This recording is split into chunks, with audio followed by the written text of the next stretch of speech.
saw fit to give us his word. Blessed are those that have not seen, but that have believed. You see that?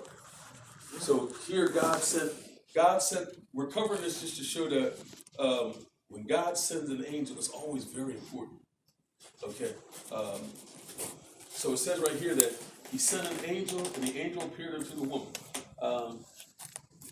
And here's where he said, verse 3, Brother Hudson. Judges chapter 13. Judges, yes, chapter 13. And verse number 3. And the angel of the Lord appeared unto the woman said unto her, Behold now, thou art barren, and bearest not, but thou shalt conceive and bear a son. Now, having said that, that's powerful because this is something. This was out of her control. It was out of her control, and there's nowhere in the scriptures where we read that she did anything wrong to deserve any of this. Elizabeth actually was a good woman. Her and her husband were righteous. So sometimes God does things out of his own will for a reason. But all we know is all is well that ends well. Mm-hmm. Elizabeth's one son was worth more than many, many sons because he was great. And he turned many people to righteousness. That one son. Just that one son. And so here, this woman, she didn't do anything wrong. She didn't do anything wrong, but she couldn't have children. Scripture says, but when God says thou shalt, now here's something for us. When God says something's going to happen in your life, it's going to happen. He said you will conceive. And not only will you conceive, I'm going to be specific. See, one of the things about fortune telling, soothsaying, horoscopes, and all of that is that it's so general and it's so vague. It's so general. If you remember, I think it was Daniel. So Daniel said to all, he had soothsayers, he had prognosticators, he had his fortune tellers on the payroll. And he had this dream and he said, listen, y'all on my payroll, y'all, you eat good, you live in nice houses and all that kind of thing. I need you to interpret a dream. So they said, just tell us a dream and we'll interpret it. No. This ain't that kind of dream. This ain't one of those kind of, I used to, when I was growing up, I used to look at my horoscope. And then the little girl that I liked, she was a Sagittarius, I looked at her horoscope. You know what I mean? And a horoscope was just something fun to look at. But it was so vague. The day you're going to meet somebody. And the stuff was so vague. You know what I mean? I'm comparing God, how specific and accurate God's word is. So with Nebuchadnezzar, he said, I'm not even going to tell you. If you can see the future, you should be able to see my dreams. I'm not even going to tell you what the dream is. And so he got frustrated because he knew, deep down he knew that they were really frauds. So he said, kill them all. There's a way, but Daniel knows, no. There is a man within your kingdom who is a dissolver of doubts. He can solve this stuff. So if you really are in touch with God, you know what you can do? It's not about just telling your future. I can tell you the dream. So Daniel came in and said, oh, king, live forever. He said, and this is how the king knew he was right. And that's why I'm talking about the angel of the Lord. The king, Daniel comes in and says, this is the dream that you had, king. Okay? He tells him his dream, and then he gives him the interpretation of the dream. Wow. That's the power of God. Same thing what Joseph did with the king of Egypt. Joseph says, this is what the dream means. The two dreams are one. 7 cows, 7 stalks of corn.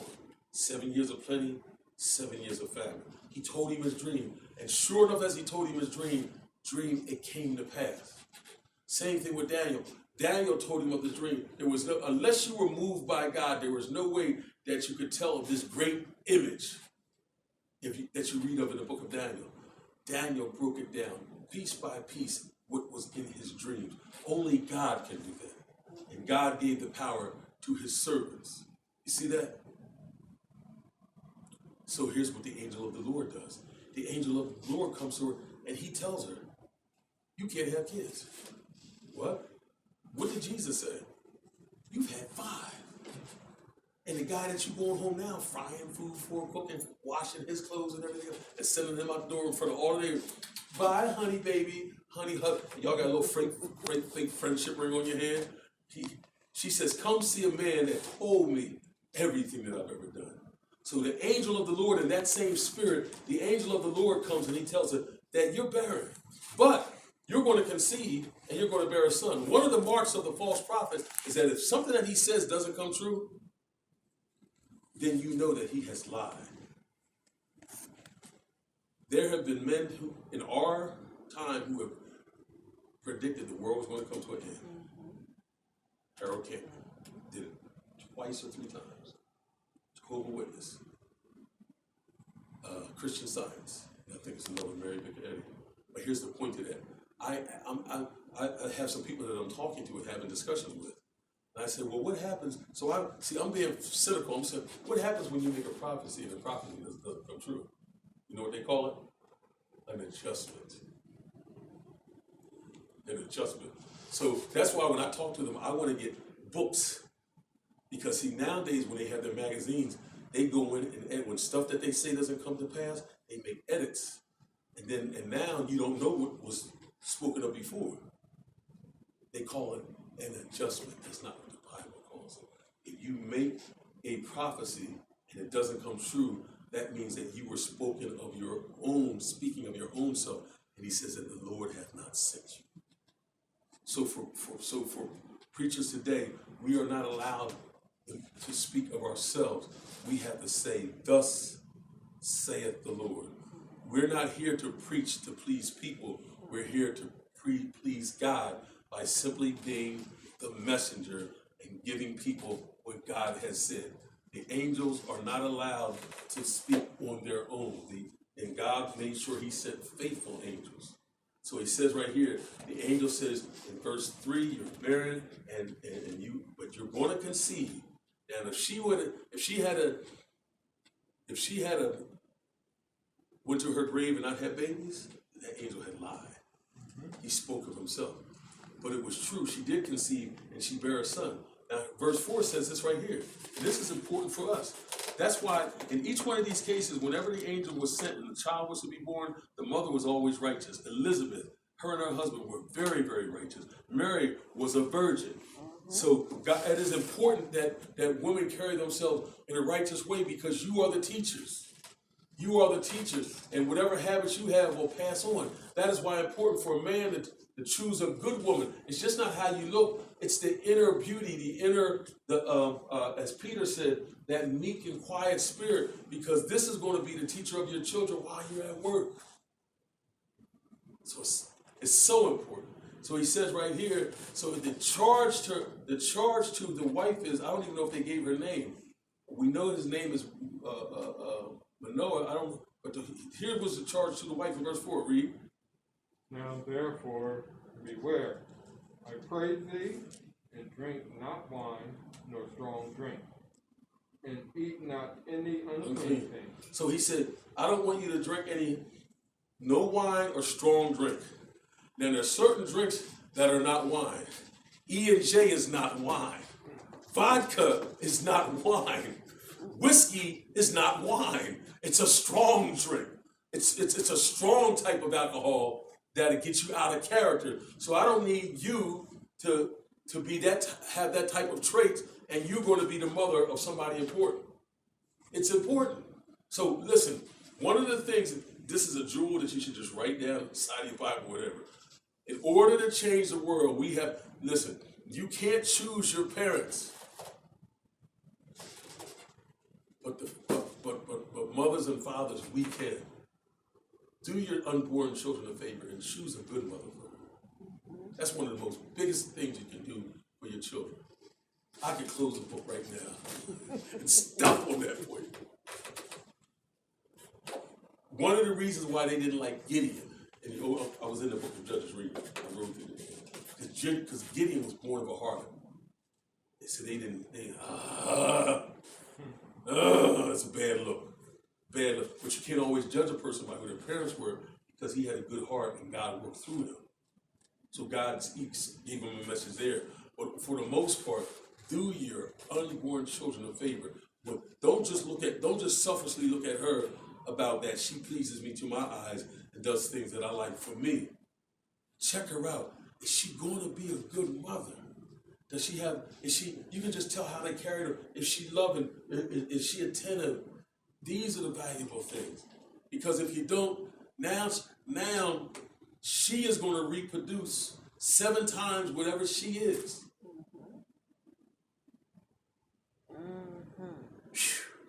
Oh my gosh. Look at our society. This is why our society is the way it is. That's why it is. Because men just don't care. They don't care. Man, they just want to get in and get out. They don't care. And so they just leave behind a trail of dead bones.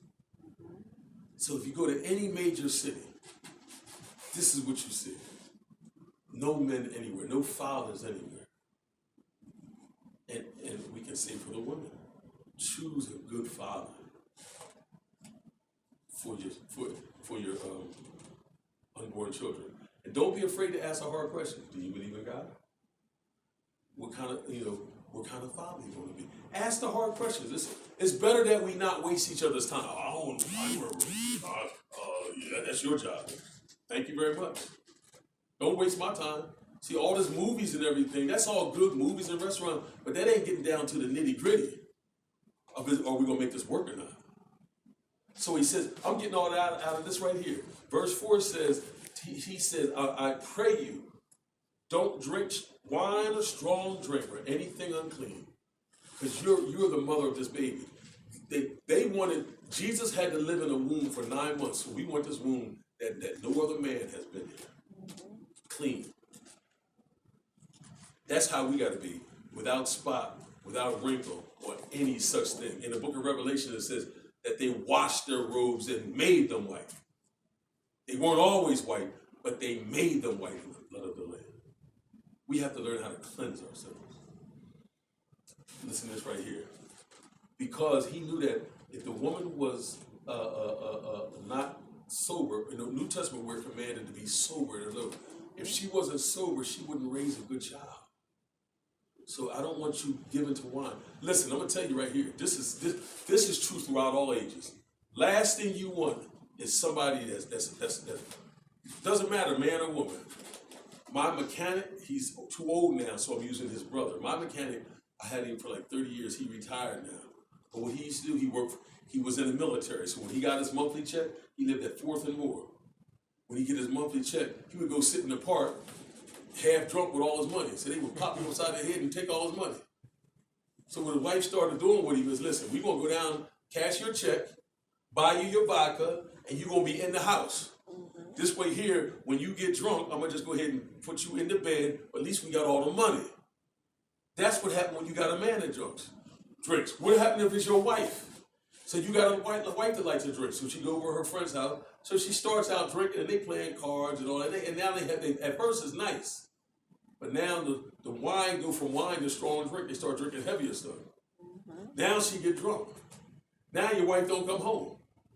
And now you don't know where she at, and she don't know where she's at. And when she's drunk, she's vulnerable to anybody.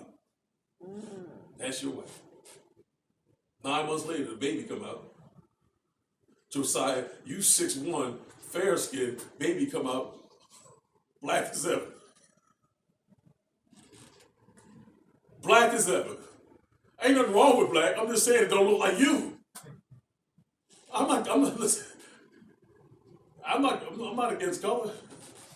The point is, when you get drunk, you don't know, and that's yours. Now, how you gonna argue with that? Because that's a spirit that overcomes their spirit and puts them in a whole nother frame of mind, a whole nother person that you can't deal with. You can reason with a sober person, but a drunk person you can't reason with. So he says, I don't want you drinking wine or strong drink. And you're going to be a mother? No, you got to have your faculties. You got to be alert and aware. Okay, read. Verse 5.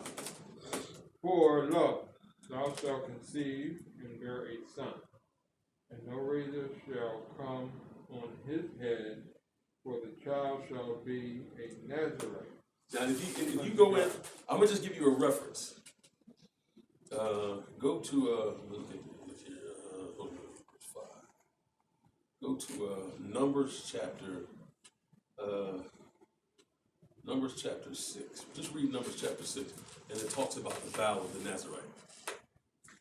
Okay, we're not going to go there now, but just write that down for your own study. You can read that yourself. So he's going to be a Nazarite unto God from the womb, not somebody who later on chose to be a Nazarite, but from birth. Don't cut his hair. And he shall begin to deliver Israel out of the hands of the Philistines. I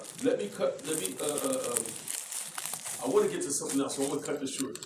This whole thing is fascinating. We read verse 8. I'm cutting out a lot of good stuff, which I hate to do. But verse 8 says what? So she went back and she told her husband. She told her husband what happened, you know? And so Manoah prayed to God and said, Lord, the man that spoke to my wife, can you send him again to us? Now, here's what's valuable. At the end of verse 8, and teach us what we should do unto the child that should be born. Man, that's what the parents got to ask. Lord, teach me how to raise and how to instruct this child so he can walk acceptably in your sight. That's child rearing. How to raise this child. So Manoah, but if you notice, I love what Manoah didn't say. He didn't say like Zechariah, Lord, what signs shall there be that I know that this is going to happen? He just believed it. He was in belief. He walked in belief. He said, send him back because I just want to know what I need to do. And that's what we all have to do. When God calls us forth, we have to ask, Lord, just instruct me. What do I need to do? Mm-hmm. Listen, amen. Christianity is not complicated. It's not easy, but it's not complicated, if you get what I'm saying. If I were to say to you, cut a tree down, that's not complicated. It's not easy. You're going to be there a while. You're going to be there a while. It's not easy, but it's not complicated. There will be a way so plain that a wayfaring man go fool, that a wanderer will be able to understand. So what he's saying here is, just teach us what we should do unto the child that should be born. Isn't that powerful? So verse 9, God, see how God answers prayer? That was a good prayer. That was according to his will. So he answered it. Verse 9 says what? Verse 9, it says, and God hearkened to the voice of Manoah. That's the husband. And the angel of God came again unto the woman. Came again. To the woman as she sat in the field. Right. But Manoah, her husband, was not with her. But see, that's all right. So, you know what she did? She made haste. So he came back again, and she made haste, and she went and got her husband. That's good. See, we're going to be on this thing together. We're in this thing together. You know, she didn't say, well, you know, he told me, and I'm going to tell, the angel gave me instructions now, and I'm going to tell you what to do. No, let me get my husband, so now it can be both, so we can do this. Y'all see that? So we can do things decently in order. So she goes back, she made haste, and she ran and got her husband. I like this woman. I like this woman. And the woman made haste and ran and showed her husband, said unto him, behold, the man hath appeared unto me, that came unto me the other day. Going. Yes. And Noah arose and went after his wife, and came to the man, and said unto him, art thou the man that speaketh unto the woman? And he said, I am. Yes, yes. So he came. Verse 12. What does he say? And Manoah said, now let thy words come to pass. See, that's not what Zechariah said. Zechariah said, how shall I know? Mm-hmm. No, he said, listen, let your words happen. I believe you. So he's with you. But watch what's important that every parent should ask. What did he say?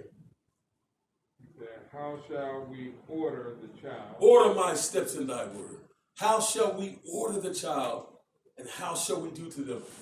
Teach us what we need to do in order to turn, so that he can turn out to be just what you want from him. Teach us as parents how to order the children.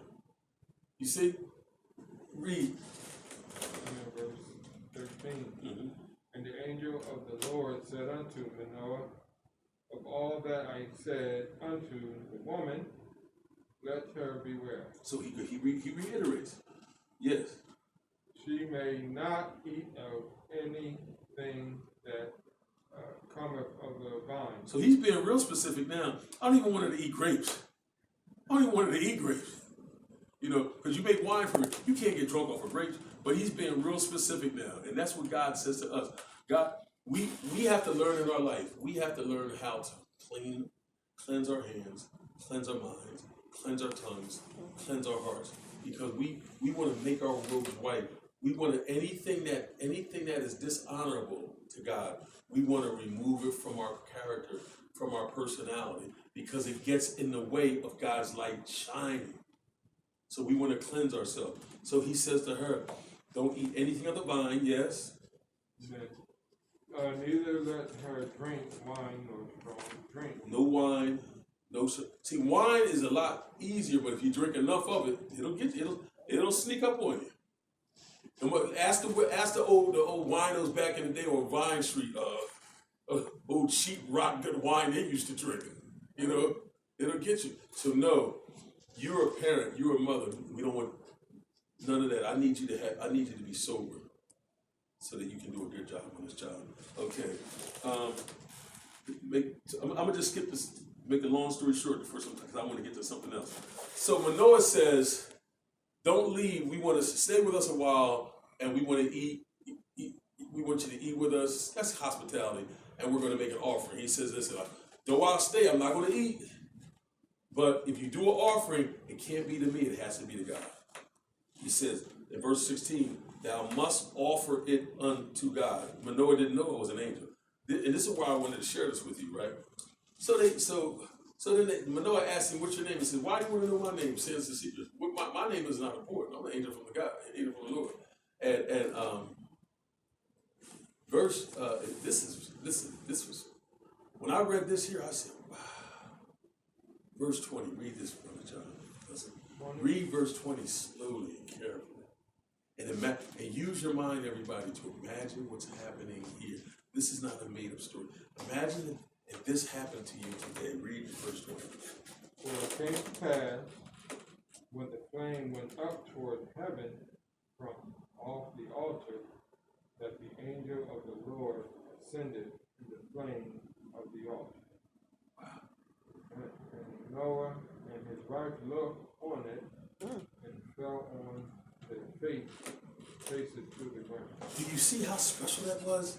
So while they're talking with this angel, you know how you ever see like a barbecue or anything, how the flames are going up in the air and with the smoke and everything? So the angel just comes over, and with the flame, he just steps into the flames. And as the flames go up, he just went right back up to heaven. We take God so lightly. So you should just play that in your mind. Try to vision that in your mind. Blessed are they that have not seen. I didn't see this, but I believe it. The angel, it says, the angel of the Lord ascended in the flame of the altar. So as the flames went up to heaven, as the smoke went up to heaven, he went up with it. I read that Jesus did the same thing. And while, and I'm going to go over there real quick, and now from there I'm going to go in and go to Mark chapter 16. Look at what Jesus did. See, the angel didn't eat. Jesus said, I'm not a spirit, because flesh and bones, he said, I'm hungry, give me some. So he ate a piece of fish and a honeycomb. Because that was that he had an earthly body, but the angel didn't have an earthly body. So I don't eat that stuff. Watch what Jesus did. Same thing. Verse 19. Mark chapter 16, verse 19. Chapter 16, verse 19 says, so then, after the Lord had spoken unto them, he was received up into heaven, and sat on the right hand of God. He was received into heaven. If you look at other gospels, it said that a cloud received him. Listen, all my life, and anybody that's ever flown, all my life I said, man, look how high those clouds are. But the first time you get in the airplane in about 5 seconds, 2001, 2002, 2000, that plane goes up, you're in the clouds. You're in the cloud. It says that a cloud received him out of their sight and took him away. Wow. There is a place called heaven. There, I'm going through the Revelation now, and it keeps saying that a door was opened in heaven. The heavens opened up. Paul said heaven opened and a light shined brighter than the light of the sun. So you see how bright this light is? That's only because we're inside. If we go outside, you can't even tell that thing is on. That's how bright the sun is compared to that light. And there was a light from heaven that was so bright that made our sun look like that. It was above the brightness of our sun. There is another realm that we don't see called heaven. That an angel just stepped into the fire. And evidently, the body that he had was not subject to fire. And he just good. And as the flames go up and the smoke goes up, he just went right up with it, and that's how he ascended back to heaven. This actually happened. It actually happened. The power of God. Here's what I want to go to quickly now, for the remaining time that we have. What's that clock say? I'm actually out of time. Well, I'm going to touch this right here in a little bit of time. Oh, no, we ain't going to rush it. I'll probably, here's what we'll do. We'll pick this up in the morning, the message. We'll pick this up because I wanted to get to, I wanted to come back to Joseph. So we'll pick that up. We'll come back. That'll be for the message this morning. But today, if